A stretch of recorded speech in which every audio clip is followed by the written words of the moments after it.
What? Look, this one Rogue One, that's what Star Wars is about. Shake your moneymaker! What's up, buttercups? It's me, Amy Young, and I'm here to change the way you think about dating and relationships. This video is highly requested from a number of awesome ladies. The question is, how do you stop yourself from contacting an ex or an old flame or just some poop for brains, life-ruining fuckboy who you honestly wish that you'd never allowed into your life in the first place? How do you stop yourself? Back in the day, you used to just leave your house because the phone was attached to the wall and there was no fucking screen on that thing, so you couldn't check out their Instagram account and see where they're hanging out and who they're hanging out with. They weren't popping up in your feed unexpectedly. It was a much simpler, saner time. But now we live in the wild west of modern communication, where literally you can get in touch with anybody, anytime, any day or night. You could FaceTime his ass, literally his ass if you wanted to. You could be show me your ass. I want to see it. It's been a while. Take heed, because I've got 3 tried and true awesome tips to serve you in this area. No more compulsive contact. Let's riggedy roll. Tip number 1, reframe your rules. Do not make hard and fast black and white rules for yourself, I'm not allowed to reach out to him, we're not allowed to talk to each other, no contact ever again. That's unrealistic, and it's just gonna make you wanna reach out more. It's like telling yourself, I can't have the chocolate cake that's in the fridge. I mean, all you're thinking about is that damn chocolate cake. You want it, you're craving it, you're fiending for it. Instead, create some really helpful guidelines, put a system in place to help manage those moments when you want to reach out.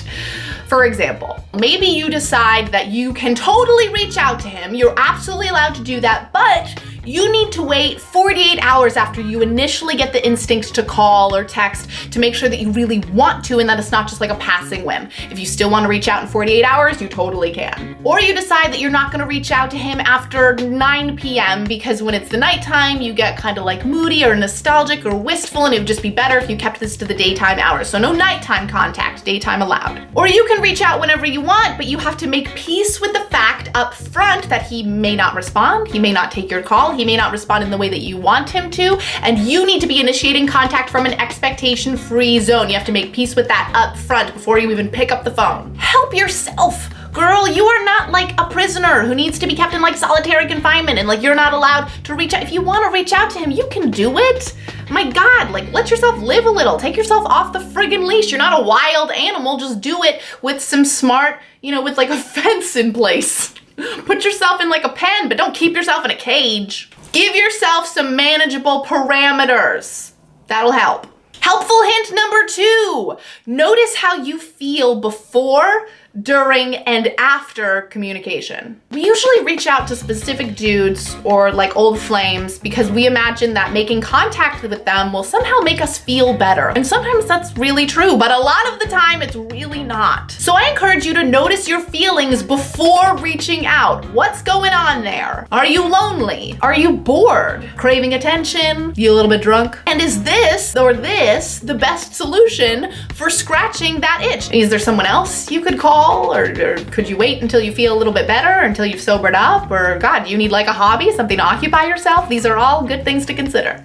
Next, how do you feel during the communication? If you reach out to him, does it feel how you thought or hoped it would feel? Is it awkward, uncomfortable? Or are you suddenly really embarrassed? Do you start sobbing uncontrollably? I mean, it's all really good intel. Lastly, notice how you feel afterwards. Do you feel better or do you feel worse? This to me might be the most important, because the next time you get that instinct, that impulse to reach out and make contact, you might be able to pause yourself and remember, oh right, we thought that would help us feel better, but it didn't. We talked to him and it actually made us feel worse because he is still a poop for brains, life-ruining fuckboy. Shucks. Number 3. Realistically, it might just be time to block his cute, sweet ass. I would never push for this. This to me is the last resort option.